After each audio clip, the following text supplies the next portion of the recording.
Boa noite a todos, sejam bem-vindos a mais uma live. Nessa live tão especial de hoje, nós vamos falar sobre o Dia das Crianças e tudo que vem em torno das crianças.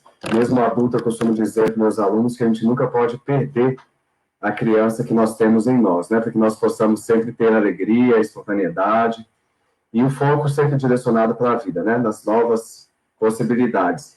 Ontem eu ouvi uma frase que reflete muito isso que eu acabei de dizer, que a criança, ela não guarda mágoa naquele momento, né? Ela brincou com o coleguinha fez algo que não gostou, eles brigaram, que 2 minutos eles estão de volta, dando risada e brincando das mesmas coisas. Nós que esquecemos, enquanto adulto, a gente vai crescendo e esquece um pouco de ter essa empatia, de ter esse afeto ao outro.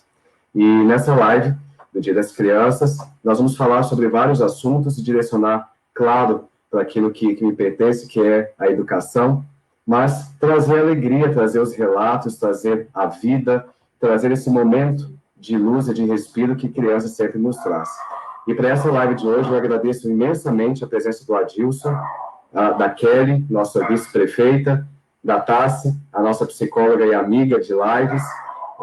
Quero agradecer imensamente a Cristiane também por passar a mensagem a todos que precisam dessa mensagem e, mais uma vez, como sempre digo, levar a pluralidade da vida.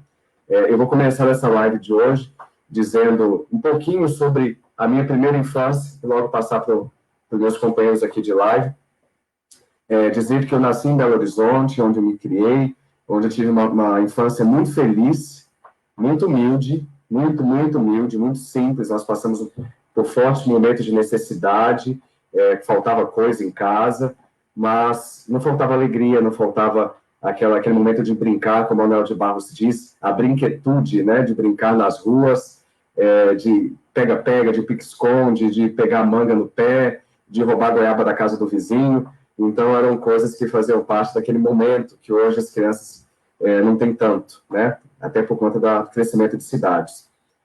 Em Belo Horizonte, minha mãe, que infelizmente não pôde estar aqui conosco nessa live hoje, já teve uma infecção, alguma coisa nos olhos, a gente não sabe o que é ainda, mas ela iria acrescentar muito nessa live de hoje, mas não pôde, e eu vou transmitir parte do que ela iria falar como filho. E minha mãe, professora, educadora, ela trouxe para nós sempre a alegria de viver, né, como criança, de ser criança, de ter compromisso com o estudo, de ter compromisso com atividades dentro de casa, mas de brincar. E a brincadeira fazia parte do calendário diário, ir para a rua, divertir, arrancar tampão de dedo, e ser feliz. Dar os 5 segundos quando o biscoito caía no chão, isso tudo fez parte da minha infância em Belo Horizonte. E passando ali dessa primeira infância, de todas essas necessidades, enfim, minha mãe sempre conseguiu incentivar o estudo por meio de bolsa. Como eu disse, nós éramos muito simples e não tinha dinheiro para pagar esporte, não tinha dinheiro para pagar algo relativo a idiomas, a dança, que eu gostava muito. Então, ela sempre conseguiu bolsa. Ela sempre foi lá e pediu, como ela sempre disse, não, eu já tenho, então eu vou lá e vou tentar. Então, eu fiz inglês com bolsa, eu fiz aula de dança com bolsa, eu fiz esporte com bolsa. Então, tudo isso eu fui criando um pouco de quem eu sou hoje como homem, como profissional, por meio da guerra que minha mãe tinha lá atrás e teve lá atrás pelos 4 filhos que nasceram do ventre dela e outro filho que ela criou, que era o filho da nossa ajudante de casa, depois de um tempo, e aí ela criou o filho dela também, mesmo na necessidade, né? Minha mãe perdeu empregos e tal, e aí ela, não é porque não tem dinheiro que a gente não vai continuar amiga, eu vou cuidar, e cuidou dele. E depois, quando adolescente, pegou uma outra criança, que foi abandonada, que ela dava aula numa escola, num projeto em Belo Horizonte, e foi abandonada por ter o vírus do HIV, e essa criança vivia numa casa de abrigo, e final de semana ia lá para casa, o Jurim, e minha mãe criou ele também, por um período. Então, mãezona, criou 4 filhos e mais 2 que fazem parte da nossa família. E hoje trabalho com crianças, trabalho em universidade, mas minha engrenagem de vida são as crianças, né, que nos traz sempre alegria. Bom, eu passo, depois de fazer essa breve introdução, eu passo a palavra para o Adilson, que vai nos trazer uma outra perspectiva, vai trazer à luz uma outra perspectiva sobre família. E pensei em convidar, e agradeço mais uma vez, de pronto, esse convite que ele aceitou, para trazer perspectivas sobre família, sobre estruturas de família. Afinal, o que é família hoje em dia, né? A Tassiana depois vai poder falar isso brilhantemente melhor do que eu, mas o que é família? O que configura uma estrutura familiar hoje? E o Adilson, eu falo para todos que conheço, é um grande exemplo de homem que traz a diferença de uma família para muitos, mas que para mim, e aprendi muito isso com o Adilson, que família é amor. Família não depende do que é aquela estrutura, família é amor. E ele traz muito isso, eu tenho muito carinho e muita gratidão dele estar aqui conosco hoje. Então, Adilson, por favor, conta um pouco da sua história para a gente. Bom, primeiramente, quero agradecer o convite. Fico muito lisonjeado de estar aqui e contar um pouco sobre a minha história. E a minha história de amor tão grande, que é o amor de pai, hoje pai e mãe. Eu sou homossexual, eu tenho um sonho de ser pai e de constituir uma família, mas no momento de indecisão, se eu ia ser hétero, se ia ser homossexual, a maior coisa que sempre me abateu foi o fato de não ser pai. E hoje, graças a Deus e graças a algumas coisas que Deus nos proporciona, eu sou pai. Eu tenho um filho de 9 anos agora, e faz 5 anos que ele está na minha vida. A minha mãe ficou doente em São Paulo e fez uma promessa, e nessa promessa era para encontrar uma família que tinha crianças para a gente entregar bolo, inclusive no dia de hoje, no dia 12 de outubro. E aí a gente foi entregar esse bolo depois que a minha mãe melhorou, e eu fui com a minha mãe. E aí encontramos a mãe do meu filho com 4 crianças que estavam passando por bastante dificuldades, inclusive alimentar.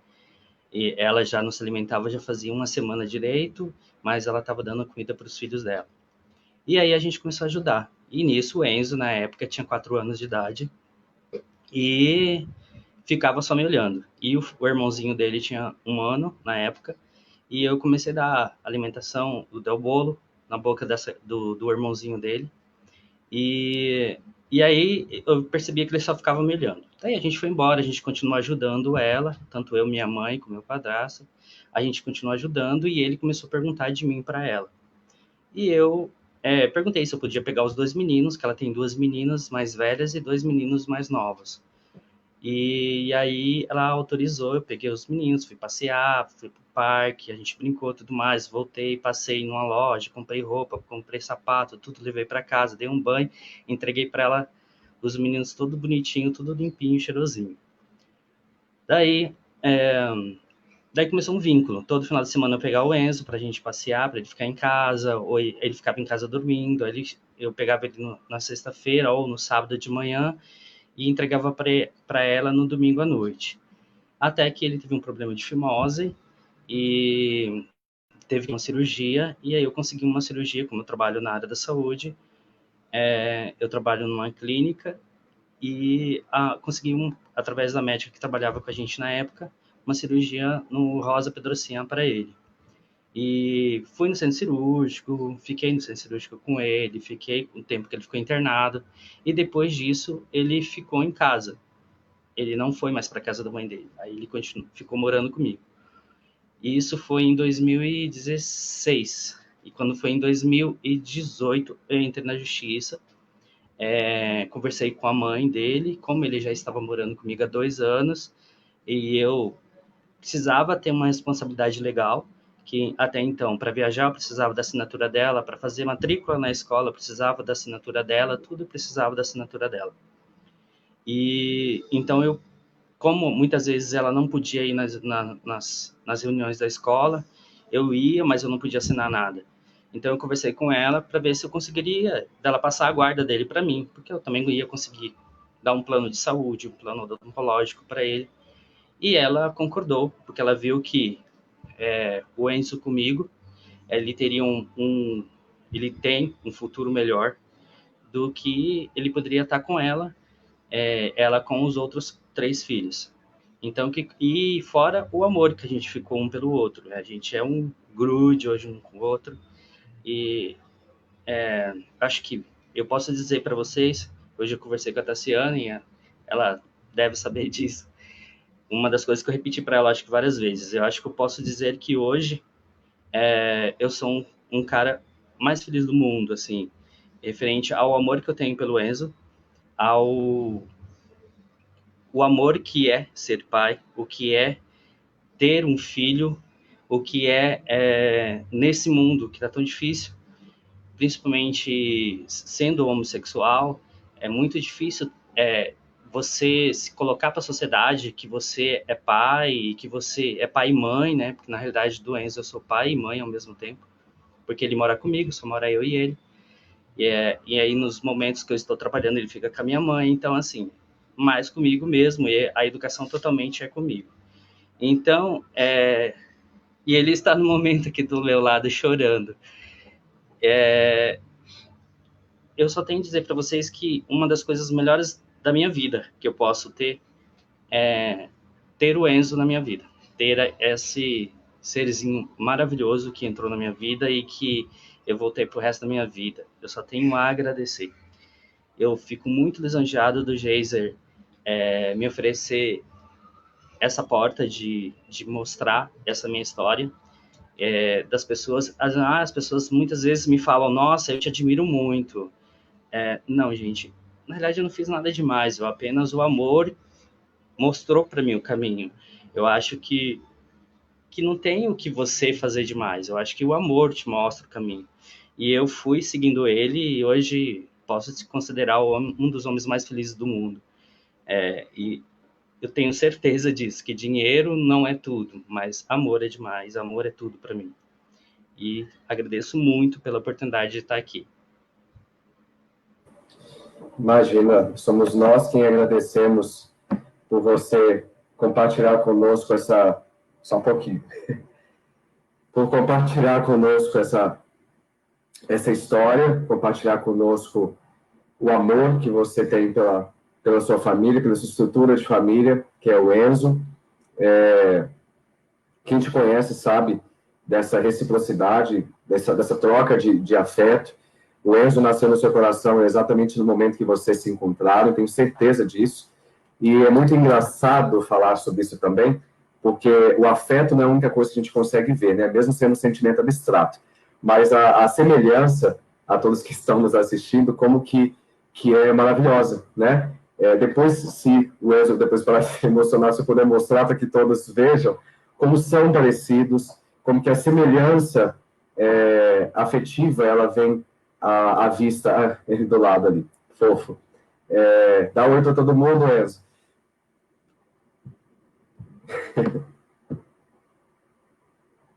Como que essa semelhança afetiva, ela vem à vista, e como que é bonito ver a luta do Adilson, como é bonito ver a luta desses dois guerreiros aí, simplesmente para mostrar à sociedade o amor. Eles só querem ser pai e filho, filho e pai, e um encontrou no outro.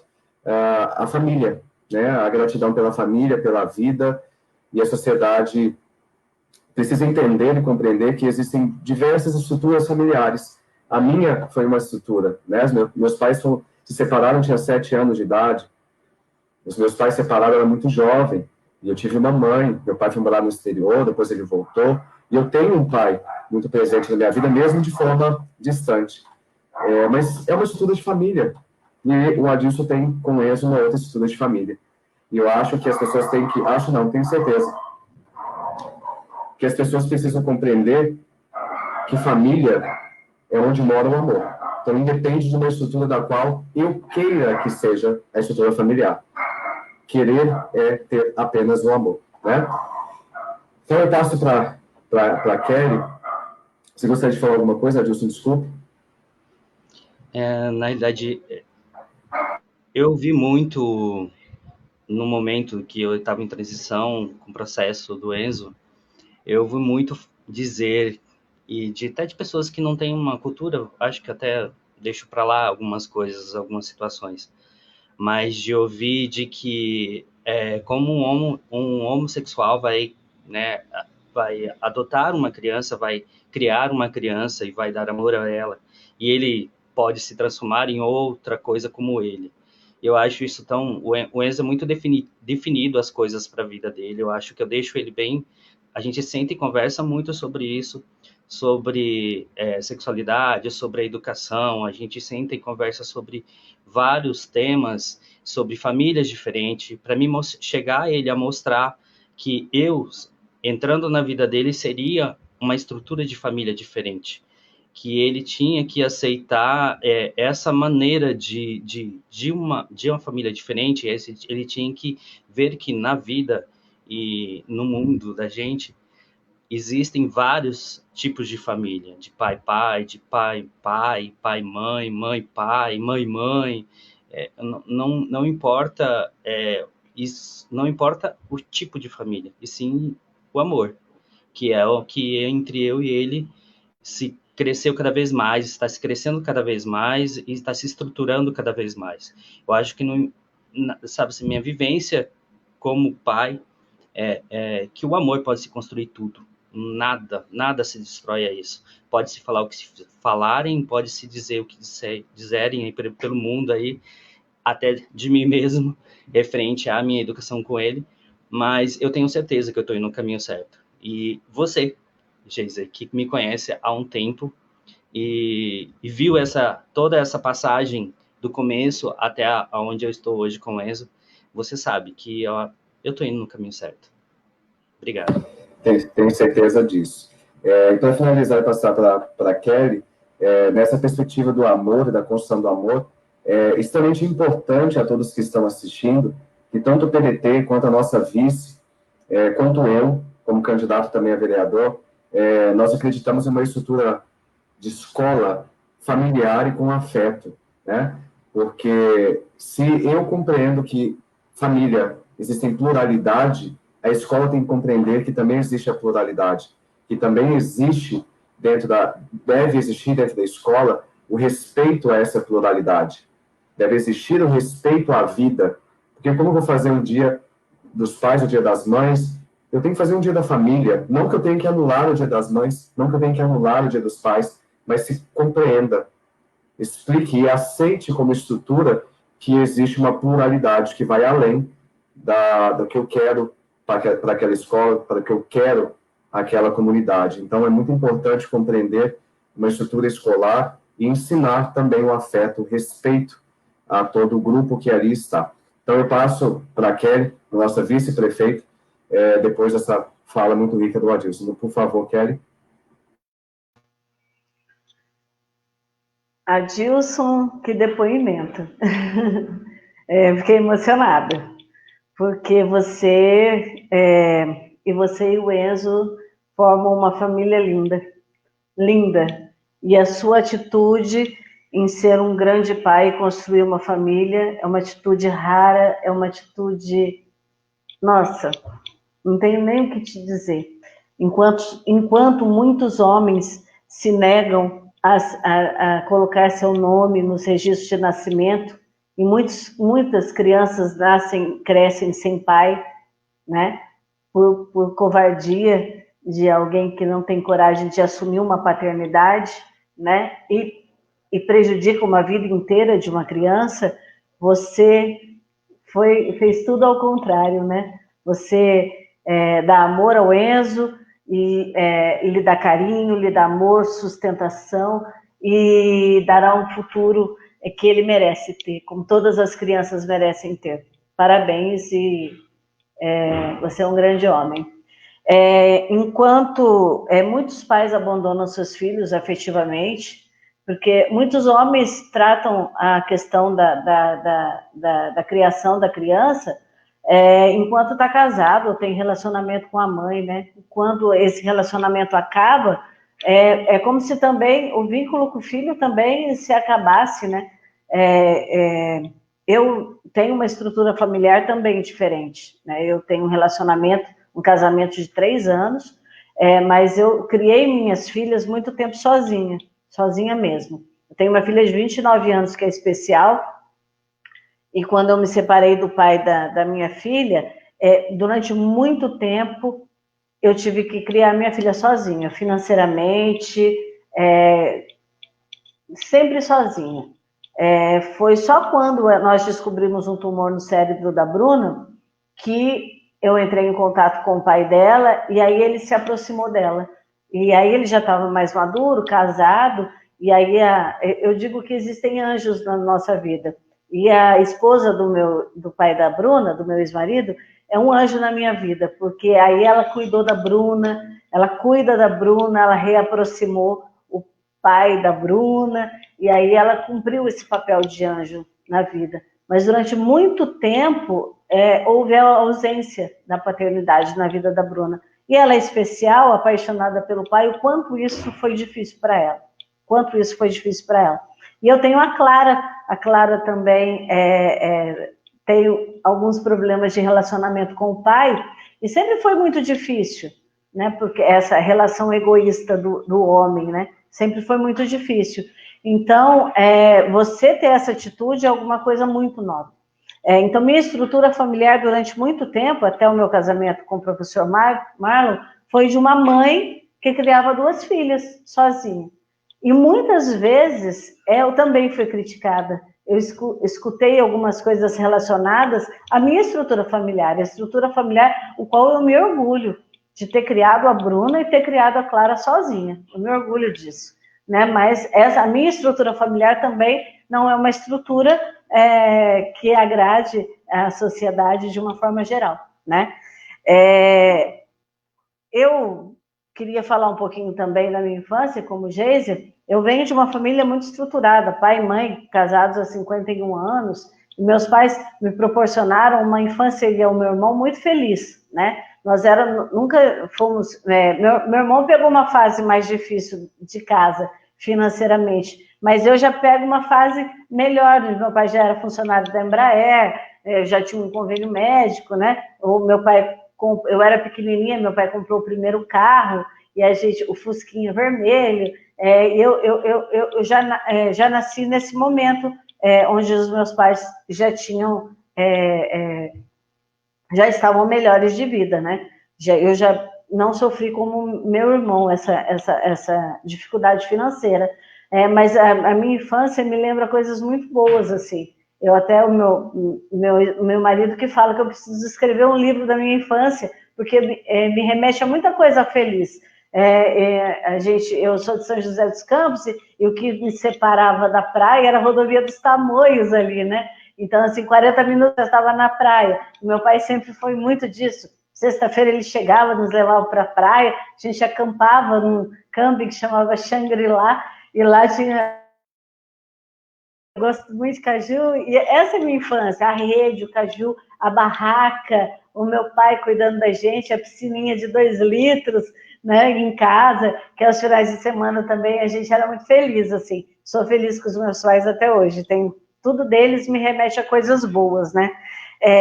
Mas eu percebo que minhas filhas teve essa falta da paternidade, né? Teve isso. E tão desnecessário, porque a separação, o distanciamento, foi de mim enquanto mulher, não dos filhos, né? Mas os filhos, quando você se separa, sofre muito por conta disso, dessa forma de não entender que a relação do pai e do filho deve se manter muito ligada, né? Como não, né? Como não? E aí eu queria só falar um pouquinho, Geisa, sobre o dia dos pais na escola. Sempre foi um problema para mim. O meu pai assumia essa questão dos pais, né? Do dia dos pais. Então, as minhas 2 filhas, chamam o meu pai de vô pai, né? Porque ele sempre cumpriu esse papel.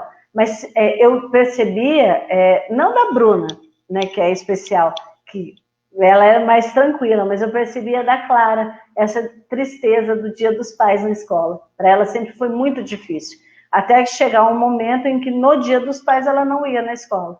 Então é preciso se mudar. A estrutura familiar hoje, ela é reconhecidamente, ela é diferente, ela precisa ser readaptada também na escola, né? Precisa ser readaptada na escola, porque muitas crianças não têm a presença do pai na vida, né? Precisa se readaptar. Eu queria falar um pouquinho, Geise, sobre o direito das crianças, né? Porque eu vou ter que me ausentar da live, E aí as propostas do PDT, no dia de hoje, até vim aqui com uma camisetinha aqui, ó, do dia do 12, da mãozinha, mas algumas coisas que a gente quer propor para as crianças na nossa administração, né? E uma das minhas principais bandeiras, quando eu virei vice, pedi isso para o Dagoberto, foi a questão da creche para todas as crianças e da creche noturna, né? E o PDT tem a questão, que é uma bandeira muito forte, que é a questão da escola de tempo integral.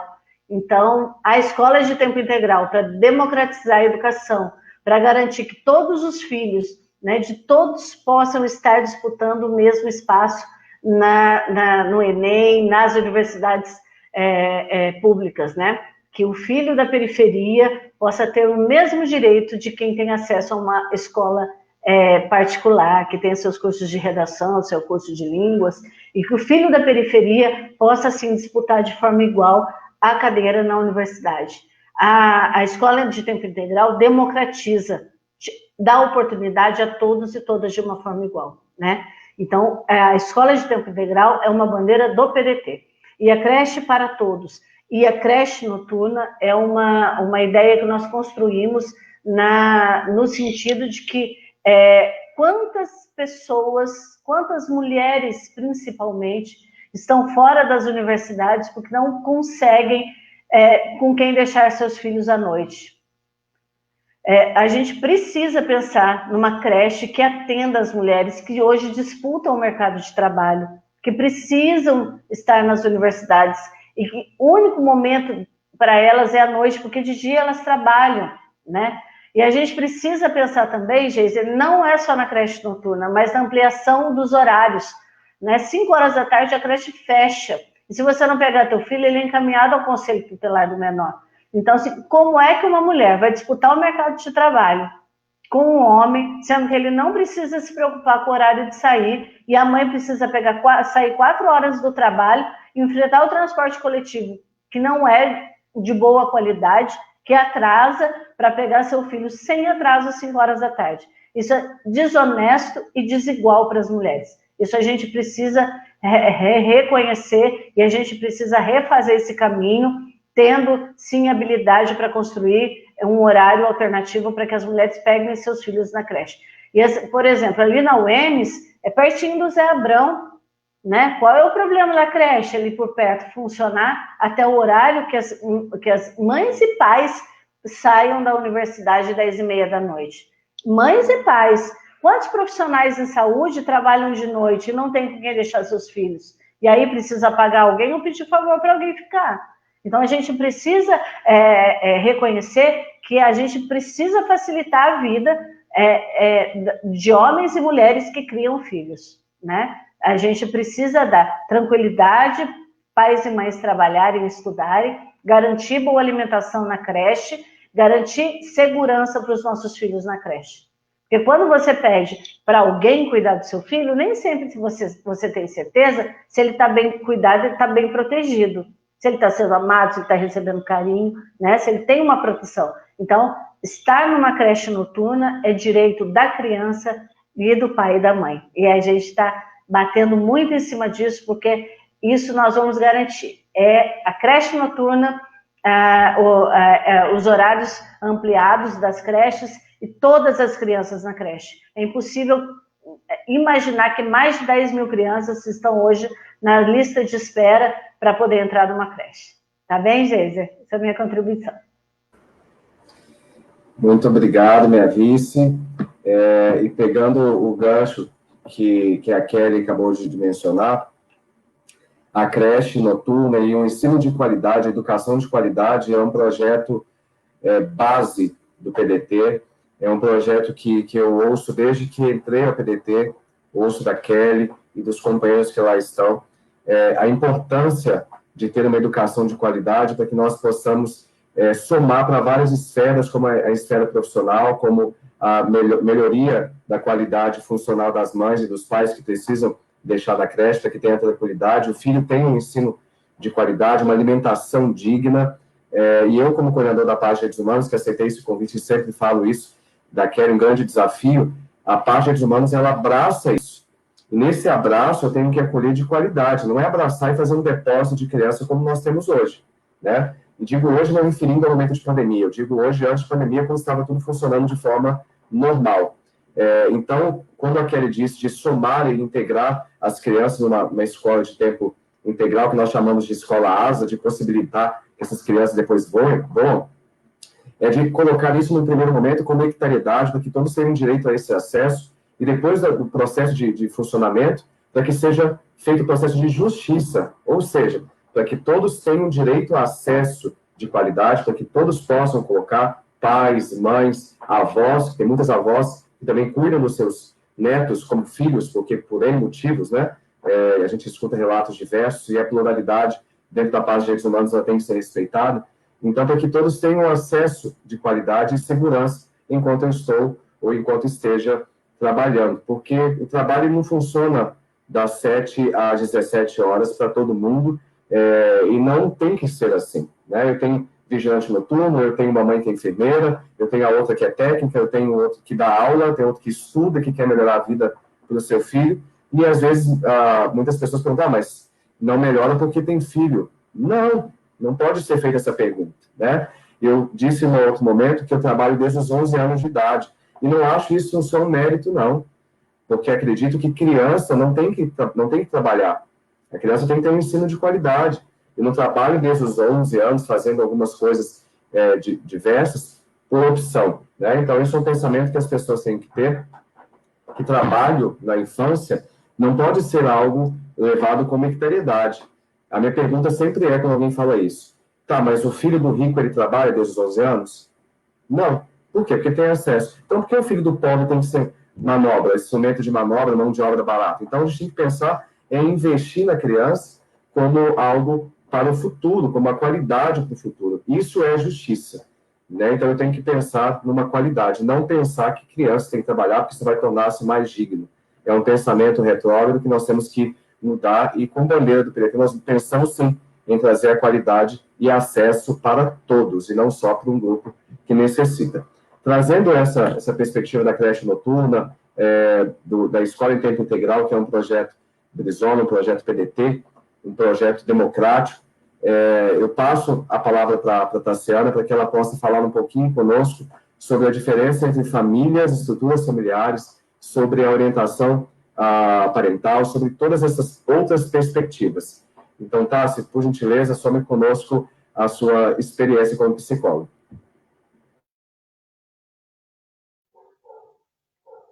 Boa noite a todos. Obrigada pelo convite, Geise, novamente. Adilson, obrigada por compartilhar a experiência enriquecedora que traz para a gente, né? Mais uma situação que é diferente, afinal, né, como a Kelly mesmo estava falando, acaba que é as mães, né, que fazem esse papel e acabam muitas vezes fazendo sozinhas. Hoje, a gente chama de configurações, né, parentais ou configurações familiares. E isso tem mudado ao longo dos anos, né, essas configurações familiares, né.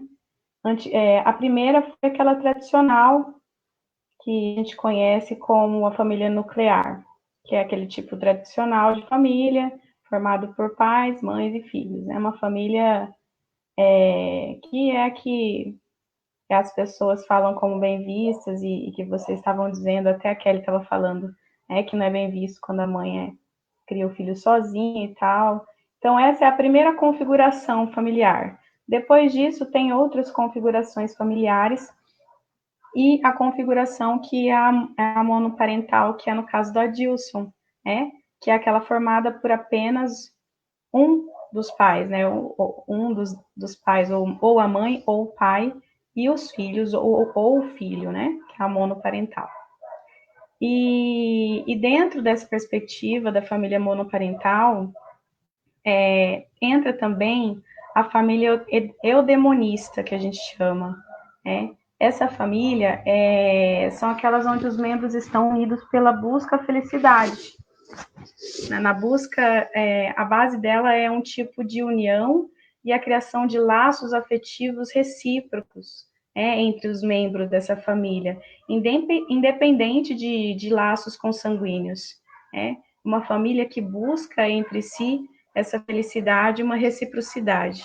Então, você vê que, ao longo dos anos, as configurações familiares, ela vem mudando, né? E hoje, são vários os tipos e tem vários desafios, né, essas famílias que vêm saindo do tradicional.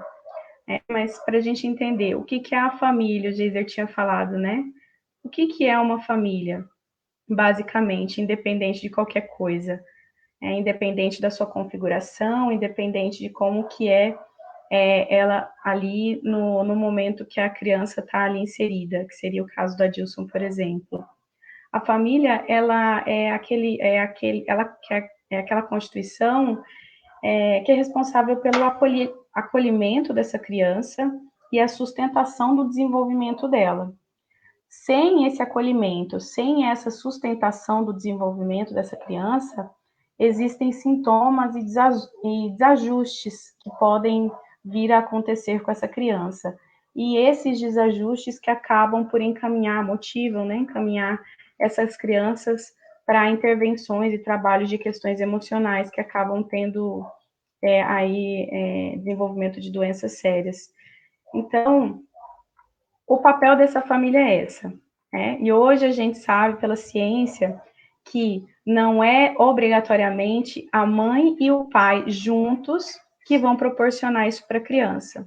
Hoje a gente sabe que um pai suficientemente bom, uma mãe suficientemente boa, ela pode criar seu filho sozinho sem que ele tenha desajuste nenhum, desde que ela entenda a necessidade dessa criança, que é o acolhimento, que é essa criança ser vista em suas necessidades reais, dela ser vista, ser ouvida, e ser respeitada. Porque a partir do momento que você respeita a criança, você está ensinando para ela respeitar. Então, você está preparando ela para o mundo, para ela ter relações saudáveis, para ela conseguir entrar no mercado de trabalho de uma forma ajustada, porque ela teve isso, ela teve essa base em casa, dentro dessa estrutura familiar, que não necessariamente precisa ser mãe e pai. Pode ser só o pai, pode ser só a mãe. E isso já é comprovado pela ciência. Tem um famoso teórico, que é da psicanálise, não é a linha que eu atuo, mas eu estudei ele muito na faculdade. Até hoje eu estudo quando eu atendo criança. E ele fala da questão da mãe suficientemente boa, que é essa que frustra a criança quando ela precisa de um não, né? É aquela que ensina que nem tudo é possível, não é o que essa criança quer, mas ensina para ela que o mundo, ele se apresenta como ele é, e que ela precisa se preparar para isso. Inicialmente, quem prepara ela é aquele pai ali, como a Adilson, né? Que está ali com o Enzo, que faz com que ele entenda qual que é a necessidade dele saber suportar frustrações para quando adulto, entender que ele vai ter hierarquias a respeitar, que ele vai ter uma sociedade impondo regras, além das regras que inicialmente são em casa. Então, o importante é que essa estrutura familiar proporcione para a criança isso. E isso independe de sexo. Independe se é aquela constituição tradicional. Oi? Deixa eu pegar só um ganchinho, desculpa te interromper, mas é porque a nossa vice maravilhosa, Kelly, tem um compromisso agora, a inauguração do comitê da nossa companheira também, Helenice, aqui até pertinho de casa, então preciso liberar a Kelly para ela poder atravessar a cidade para essa inauguração, tem certeza que vai ser um sucesso, leva o meu abraço, Helenice, Kelly, e obrigado por participar conosco, viu? Até a nossa próxima live. Obrigadão. Obrigada para todo mundo. Tchau. Tchau, tchau. Obrigada, por favor, Tássio, desculpa te interromper, pode continuar. Seu microfone está fechado, Tássio. Abri. Então, é importante a gente entender que o papel da família, independente se é essa tradicional ou essas constituições mais atuais e diferentes, né, do que eram há alguns anos atrás, o importante é que essa família, ela proporcione para essa criança valores, né, valores e princípios que norteiem essa criança para que ela tenha um bom desenvolvimento, que exista um acolhimento, né, das dores dessa criança, né, das necessidades dela, né, de como ela se apresenta para o mundo, e muitas vezes ela tem problemas quanto a isso, e aí o pai ou a mãe que criam esse filho sozinho consigam entender, consigam dialogar com essa criança, e consiga ensinar essa criança, né, como se desenvolver e começar a resolver seus próprios problemas, o que estão, claro, né, dentro da possibilidade dela, né, e intervenham, caso necessário, quando é uma questão muito grave, como, por exemplo, abuso ou preconceitos que podem, independente da configuração familiar, né, que é o que a gente chama de bullying na escola, enfim, né, isso independe. Então, enquanto a gente faz orientação parental, uma das coisas que a gente mais ensina para os pais é referente a isso. Como que você está se posicionando e como você está ensinando essa criança a lidar com os desafios dela, né? Se você está sendo uma autoridade para essa criança ou você está agindo com autoritarismo, né? Essa é uma das principais coisas que a gente ensina na orientação parental, dentro do consultório, quando os pais vêm buscar entender melhor, porque não vem com manual também, né, Geisa? Então, acaba que os pais têm desafios, dificuldades e acabam procurando a ajuda profissional. E quando procuram, é uma das coisas que a gente mais trabalha com esses pais, né? Como ele está agindo e como que ele está aprendendo também, junto com o filho, a lidar com desafios que vão vindo ao longo dos dias e ao longo da criança. E cada Pegando um fase da gancho, criança é Tassiane, um desafio, é uma dificuldade. pegando um gancho no que você está falando, você colocou uma situação muito interessante. Nós estamos passando por uma situação de pandemia, né? E nesse momento de pandemia, nós estamos percebendo relatos agora inversos. Ou seja, o pai antes, ele recebia o nosso relato para o seu filho. E hoje o pai devolve um relato para o filho, para os professores, para a estrutura escolar, dizendo sobre como é difícil, como está nesse momento difícil educar o seu filho numa perspectiva de escola, né, de dar ali aquele suporte da escola, porque antes ele trabalhava o dia inteiro, então eu não conseguia ver como era, porque o filho estava na escola. Como é difícil falar não para o filho, que por muitas vezes isso é um papel para os educadores também, falar agora não é seu momento de fala, agora é o momento de você ouvir, daqui a pouco você vai trazer sua perspectiva, daqui a pouco você vai falar, agora não é hora de sair para ir no banheiro, você consegue, agora é hora de você beber água, porque nós sabemos quando o aluno ele quer fazer algo da própria vontade ali e fugir um pouco da sala, né? Porque, afinal, no passado, não tão breve, nós que estamos aqui, nós três fomos alunos. Então, nós sabemos quando uma aula também está chata, a gente quer respirar. Então, nós estamos aqui no momento de falar não. E agora, com a pandemia, os pais estão percebendo a necessidade, de fato, de educar, né? Dar a base para o seu filho, porque ele está convivendo de uma forma totalmente atípica antes da pandemia e agora na pandemia, né? Então, a estrutura familiar é algo muito importante para que seja levada para um ambiente escolar, como eu mencionei, para um ambiente escolar, mas agora na sala da sua casa, porque essa é uma continuação. E falar não, como você mencionou, faz parte de todo o processo, desde que ele seja afetivo, né? E não só autoritário, porque existem distinções entre a forma de se ensinar. Então, eu queria pegar esse gancho para falar sobre a pandemia, que eu tenho certeza que a pandemia vai ser uma grande professora para o processo educacional, para os pais, para a família e também para a estrutura escolar. Então, continue. Por favor, só queria esse gancho. Eu estou tendo mais pais com essa, sabe, Geisa? Pela situação que eles estão lidando agora, de ter que, não tem mais a instituição escola, né, para ajudar eles nesse processo de educação e desenvolvimento dos filhos. Então, acaba que os pais estão em casa, os filhos estão em casa, e eles estão tendo que lidar com isso, e geralmente muitos não conseguem, e acabam tendo muito conflito entre o casal, né, e acabam procurando ajuda justamente por isso. Eles não entendem um tipo de desafio que eles não veem como normal, que na verdade é normal e faz parte do desenvolvimento da criança, mas eles não tinham contato com isso, porque a criança estava na escola, né? Então, a gente vai ajudando os pais no sentido de entender que antes entender que tipo de filho, dependendo da situação, e como esses limites podem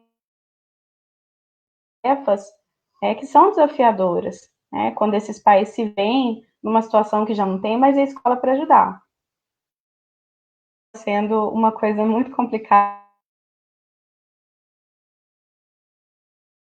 Eles começam a ajustar, a sentar e conversar com esses filhos e entender o que está acontecendo, né? E não só da bronca, da castigo, da tarefa, entender, o que aquela criancinha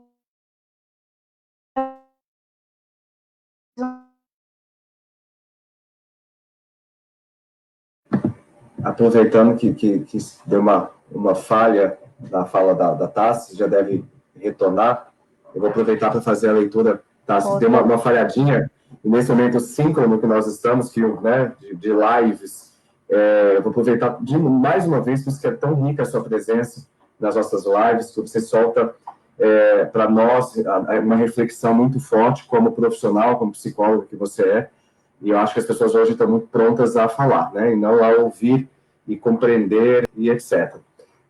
A minha mãe entrou aqui no chat e deixou um depoimento. Ela iria participar conosco hoje e teve uma alergia muito forte nos olhos e não conseguiu, e principalmente por ser uma live, eu não consegui ver, né, já tem uma experiência, não vou falar a idade avançada, porque ela está aqui no chat, ela vai brigar, mas eu vou ler o depoimento dela, porque eu vou falar sobre um pouquinho sobre limites que você mencionou. Ela colocou: filhos, palavra maravilhosa, estou emocionado em ter a minha realidade relembrada, onde tantas lutas enfrentei, como mencionei anteriormente no relato. Minha mãe criou 4 filhos, 3 filhos do primeiro casamento e eu do segundo, e eu tenho uma diferença mais ou menos de 8 anos entre meu outro irmão, então é uma diferença grande, mas nada e em tempo algum me fizeram negligenciar o amor aos meus e às tantas pessoas que estavam ao meu redor. Respirando, foi um grande crescimento pessoal vivenciar esses momentos, foram momentos de muita luta, mas também de muito amor e de amor imerso. Acrescentando a esses momentos uma luta por igualdade infantil de alguns dos filhos presente, motivo pelo qual fundei uma escola onde pude abraçar a tantas outras pessoas, e sim, como já mencionei em algumas lives, também foi uma das idealizadoras do projeto APAI, lá em Belo Horizonte, há umas décadas atrás, e dentro disso, de falar sobre limite e saber cobrar de uma forma afetiva, minha mãe, professora, trabalhava de manhã, tarde e à noite, para nos dar uma qualidade básica naquele tempo. Se hoje nós, professores, somos desvalorizados, lá atrás era muito pior. E ela chegava à noite, 10h30, 11 horas da noite, às vezes até um pouquinho mais tarde, e nosso caderno ficava na mesa para ela poder ver a tarefa. E isso eu falo para ela até hoje.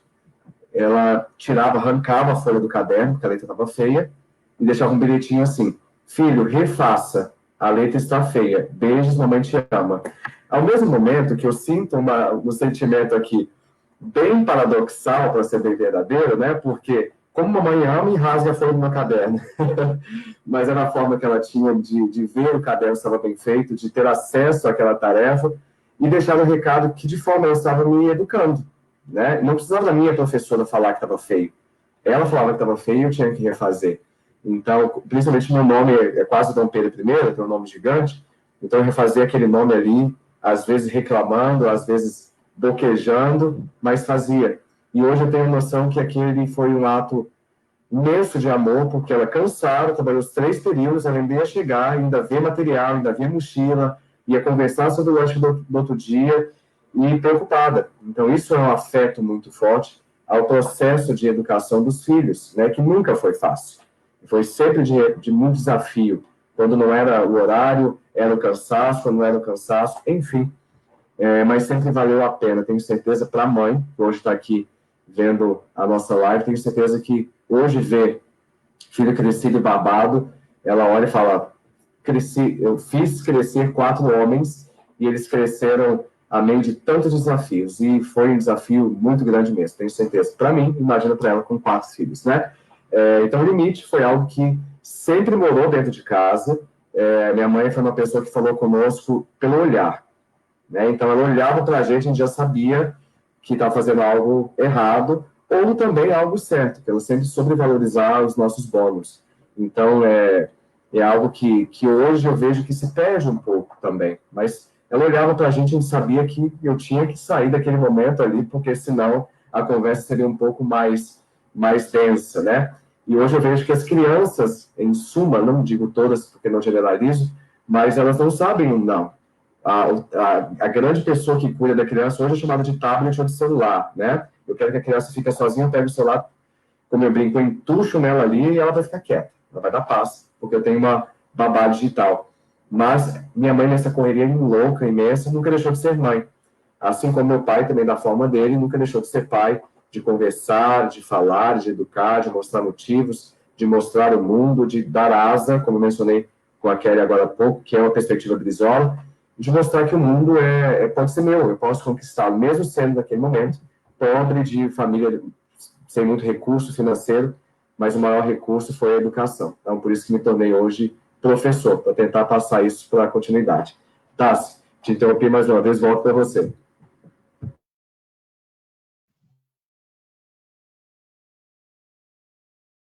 Os pais acabam terceirizando essa educação, né?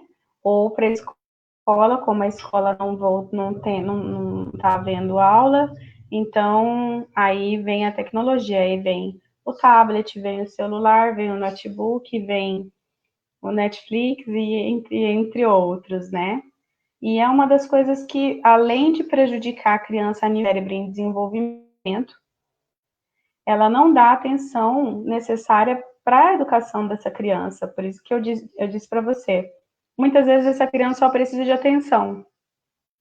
Ela só precisa que o pai ou a mãe, o cuidador que esteja ali naquele momento com essa criança, sente com ela e faça atividades com ela, e converse com ela e entenda a necessidade dela, interaja com ela, né? Isso que o Winnicott fala. Não existe um pai ou uma mãe perfeita. Existe um pai suficientemente bom, que é o caso do Adilson, que a gente está falando, que percebe, né, prove e tem a provisão dessas necessidades da criança, né? Independente de sexo, independente esse olhar individual para essa criança, né? De como que ela precisa. Você falou, Gêsia, é uma das coisas que mais está tendo casos de criança e adolescente no consultório, de adoecimento de criança, tá? Essa terceirização da educação e os pais não querendo ter esse trabalho, né? E muitas vezes pais ou mães que estão em casa, que não têm atividade laboral nenhuma, mas não querem ter esse trabalho de ficar e sentar ali, jogar um Lego com a criança, fazer alguma outra brincadeira, né, fazer a tarefa junto. E isso tudo vai desencadeando problemas que, enquanto adulto, o lugar do outro, não vai respeitar a fala do outro, não vai respeitar, né, quem é autoridade em assuntos ou não, ela vai querer se colocar na frente das pessoas e vai ter muito problema social, entre outras coisas, né, que a gente vê, né, durante você que está aí no seu trabalho agora, né, de candidatura, enfim, você deve ver muita coisa, muitas pessoas, conhecer muitas pessoas, você deve ver o tanto de pessoas inadequadas que você vê o comportamento totalmente inadequado com a situação real que está acontecendo ali. E isso se inicia lá na infância, né? Se inicia lá naqueles pais que não souberam, né, fazer com que essa criança fosse olhada. E aí tem esses desajustes, né? O que acontece? Verdade. Nesse caso, pode falar. Não, pode continuar, desculpa. Eu ia dizer a respeito da escola, que é a sua área, que é o que você faz, é o que você percebe, o que você vive, né? que acontece? A escola acabou se tornando uma das instituições sociais de maior importância em mediar essa relação entre a criança e a sociedade e os pais. E acabou sendo responsável por dar para essas crianças os valores morais, de comportamento, de socialização. Então, ela acabou sendo uma instituição que trabalha a serviço da sociedade e da criança em si e dos pais, né? Então, isso aí também é uma coisa que traz um problema grave para a criança, porque ela acaba não entendendo qual que é o papel do pai e da mãe, qual que é o papel do pai, no caso da Dilce, e qual que é o papel da escola, né? Então, você imagina como que fica a cabeça da criança. A gente, enquanto adulto, tem dificuldade. Imagina uma criança, né? Em vivenciar uma situação. Vi um autor falando, que é o Silva, que a escola não deveria viver sem a família e nem a família viver sem a escola, porque uma depende da outra numa tentativa de alcançar o maior objetivo, né, que é o futuro da criança, do filho, e no caso do professor, da escola, do educando. E automaticamente eles estão servindo a sociedade, que eu acho que essa seria um olhar muito melhor para essa criança que está hoje.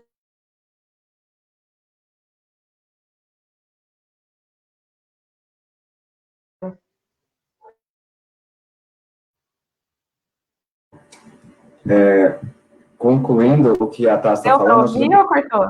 Sim, cortou. Mas vou pegar esse último gancho, Tassi. Nós estamos chegando aqui no finalzinho da live. É um assunto que nós poderíamos estender até o próximo Dia das Crianças, né? Até 2021, porque a gente tem muita coisa para falar. Vou pegar esse gancho que você mencionou agora, para a gente ir para a finalização, que é sobre a formação das crianças na sala de aula. Eu digo, e disse agora há pouco, sobre a construção de ser, né?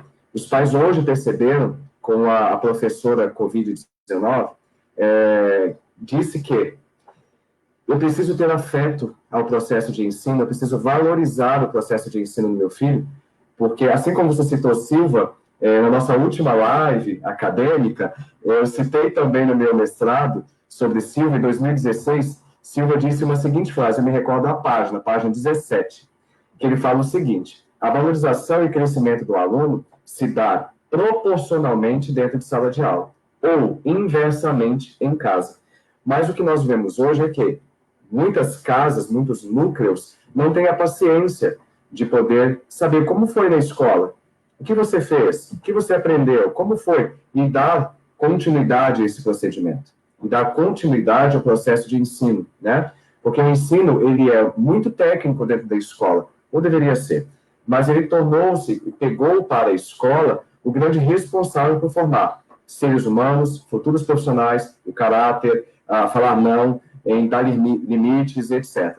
E trago aqui um exemplo, falei tanto da mãe, meu pai é uma pessoa que sempre incentivou a reflexão. Então, quando eu falava sobre o que eu tinha aprendido na escola, em história, por exemplo, lá em Belo Horizonte, nós aprendemos muito sobre a história local, né? Então, quando eu falava para ele, ele logo me incentivava a buscar mais. Então, ele falava bastante sobre aquilo, ele aprofundava o assunto e me trazia uma reflexão que eu viajava. Tanto que meu apelido, quando criança, era Bob, porque tinha um desenho na minha época, que não vou falar com ela, para entregar a idade, que o Bob, ele viajava demais. Então, eu viajava dentro daquilo. Mas por quê? Eu tinha uma semente plantada dentro da minha casa, né? Os meus pais faziam isso, meus irmãos, que são mais velhos do que eu, sou mais novo, faziam isso comigo. Então, a gente jogava muitos jogos ali, que levava também a aprendizagem. Hoje me espanta eu perguntar para um adolescente que nunca jogou War, aquele jogo de tabuleiro, e não sabe onde fica a América do Norte, por exemplo, não sabe onde fica a Oceania.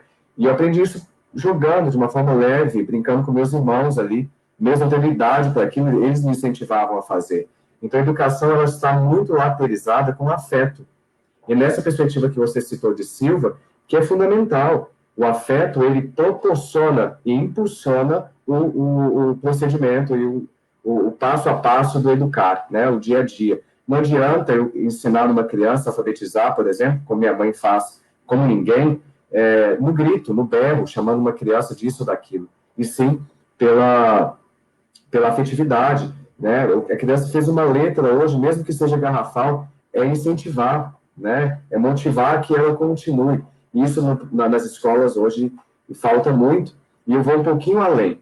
Não é só nas escolas, nas universidades também, porque eu dou aula desde do Fundamental 1 até a pós-graduação.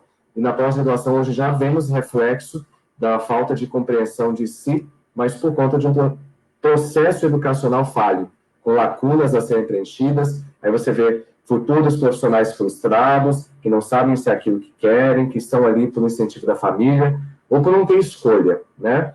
E o senso reflexivo cada vez está menor. Pessoas não sabem conversar, a não ser se for por meio de uma arguição um pouquinho mais forte, né? Que a gente fala que é aquele debate raso. Debate raso porque não tem fundamento. Logo, eu não respeito o que o outro está pronto para falar. Que é a beleza de fazermos um momento como esse, de ter o aspecto social, a vivência na pele, como o Adilson mencionou a dele, como eu dei o meu relato, como a Kelly deu o relato dela, bem como a profissional como a Tassi nos traz, enriquece e fecha com chave de ouro toda vez que nós precisamos falar nesse assunto tão necessário. Eu ouvi essa semana, para eu finalizar, que eu já passei do tempo, eu ouvi essa semana, Tassi, a seguinte frase: estamos vivendo uma sociedade doente. E os grandes médicos hoje são os professores. Aquilo me deu medo quando eu vi isso. Eu falei, peraí, eu já tenho que fazer meu trabalho, já está pesado, está um demais. Além disso, vou ter que ajudar no processo de cura, eu preciso também ter a minha cura, né? Eu preciso fazer a minha terapia. Mas, trazendo isso para a racionalidade do momento, ouvir. Nada mais do que ouvir. Então, quando eu ouço o outro, quando eu ouço o meu aluno, ele vai me demonstrar ali as suas fraquezas, as suas fragilidades, e o que realmente precisa no momento tão síncrono como agora a aula à distância, né? Que dentro em breve nós estamos voltando aí de uma forma mais afetiva. Então, voltar às aulas também faz parte, principalmente para a criança, dessa interação e de falar o que sente, não só de ter que ser ouvido, né? A criança precisa colocar para fora. Espero que todos que assistiram, colocaram um monte de coisa aqui no chat, eu não consegui acompanhar. Deixa eu ver se tem alguma pergunta. Enfim, colocaram algumas valorizações aos professores sobre a falta de limite às crianças, isso é algo, né, nítido, mas como Dia da Criança, eu quero finalizar essa live incentivando a vocês que falem qual é a maior lembrança que vocês têm de criança. E eu trago, a minha maior lembrança era cantar em casa. Cantar, e que incomodava até meus irmãos, minha avó, que eu tenho uma estrutura familiar, graças a Deus e a todos os orixás, com vó. Minha avó ainda é viva, com 92 anos. Ontem a gente estava dançando. A minha melhor lembrança de infância era cantar. Eu sempre gostei muito. Então, e fui muito incentivado também dentro de casa, tem irmão músico, e enfim. Minha mãe também muito ligada à dança. Então, essa é a minha lembrança. Eu sinto até o cheiro daquele momento que entrava para o quarto para ouvir música e cantar as músicas que eu queria. Enfim. Então, eu trago primeiro para o Adilson e depois para a Tassiana trazer essa lembrança de criança. Qual é a sua maior lembrança de criança? Para que a gente sempre mantenha essa luz dessa lembrança em um momento tão difícil como estamos passando e comemorar de alguma forma o Dia da Criança, que é hoje. Então, Adilson, qual é a sua maior lembrança e melhor de infância? A minha maior lembrança é de todas as minhas férias. Eu passava na casa da minha tia, numa chácara, e eu e minhas primas, a gente adorava subir em cima dos pés de pêssego, mexerica, e chupar diretamente no pé. E isso é uma coisa que o Enzo não está vivenciando, que vivenciei muito, muito, muito a minha infância toda. E até hoje eu sinto, quando sinto o cheiro da fruta, já lembro dessa etapa, dessa parte que eu vivenciei, muito boa na minha infância, de comer diretamente do pé da fruta, que é maravilhoso. Muito obrigado novamente pelo convite, Geise. Obrigado por todos aqui, pelas pessoas que me emocionaram, pelos depoimentos que colocaram aqui. E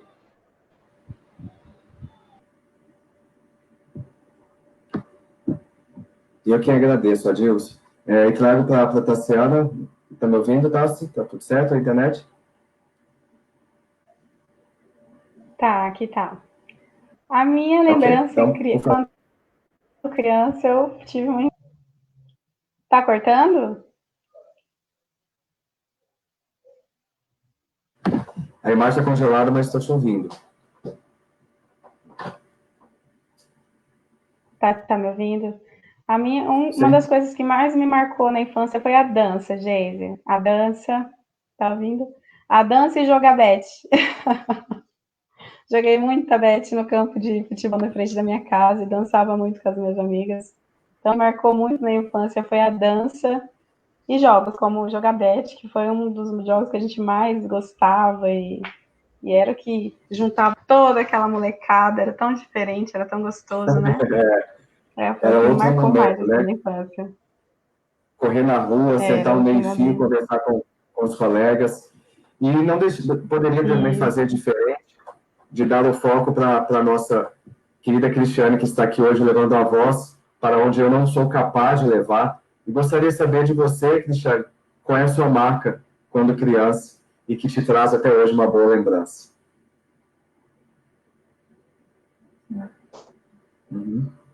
Bom, minha maior lembrança é igual a da Tassiana.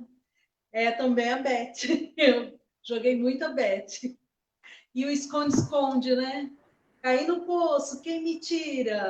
Né? Meu bem. Ah, nossa, era muito legal essa parte. Gostava muito. Nos traz essa anestesia desse momento, né, Cris? Muito obrigado. Pessoal, para finalizar essa live, eu gostaria de agradecer a todos vocês, ao Adilson e o Ezio por estar aqui, a Tassiana, mais uma vez, uma grande amiga e traz sempre a responsabilidade técnica como uma profissional de trazer para a nossa live, para todos que nos assistem, a necessidade de se compreender, né? E a sua realidade como profissional, como psicóloga. A Cris também, como intérprete, como eu sempre digo, que leva a voz onde eu não tenho capacidade de ir. A nossa vice-prefeita, que participou conosco, foi já para um outro compromisso. A todos que participaram aqui no chat, mandando aqui seu depoimento, a minha família que está aqui também, meu irmão, a minha mãe, e a todos os demais. E finalizo dizendo que ser criança nos traz a semente de ser adulto. Então, se eu sou esse adulto que hoje estou aqui, é porque lá atrás, na minha criancice, mais uma vez cito Manuel de Barros, é porque eu tive uma boa base, é porque eu tive amor, eu tive afeto e tive a certeza da continuidade da vida. Então, aos pais que estão assistindo, aos alunos que também assistem, tenho certeza sobre a luz que vocês serão no futuro, dê afeto, dê amor, que sempre seremos crianças, porque criança é ser livre e ser afetivo, né? Muito obrigado. Adilson, tem alguma coisa para dizer? Seu áudio está aberto? Não, na verdade não sou eu que estou querendo dizer. Por favor. É o Enzo que quer dizer. Pode falar. A minha maior lembrança quando eu era criança era que... O quê? Pode falar. É que... Eu adorava brincar com meus irmãos. Até hoje eu lembro. Esconde-esconde, famoso pega-pega. Quando a gente subia, a gente pegava manga, chupava. A gente adorava brincar nessa parte. Então era muito bom. Até hoje eu lembro. Delícia. E é isso, né? Um beijo a todos que estão participando. E não se esqueçam, eu não posso terminar a live dessa forma, todos que assistiram. Eu, como candidato a vereador, sempre vou lutar pela educação, sempre lutarei por ouvir aqueles que precisam dizer e pela pluralidade, porque direito humano é isso, é simplesmente ser humano, trazer a pluralidade para a vida. Então, muito obrigado, não se esqueçam, quando chegar lá no dia 15 de novembro, de vocês lembrarem do número que vai tocar aí, vai inovar a família de vocês, que é o 12321. Eu estou sempre com vocês e espero que vocês continuem conosco. Até nossa próxima live, que será na quarta-feira, que vamos falar sobre diversidade e vamos trazer aí, mais uma vez, a pluralidade e o afeto. Então, participem conosco na próxima quarta-feira. Mais uma vez, muito obrigado ao Adilson, a Tassiana e a Cris, e nos vemos na próxima live. Boa noite a todos.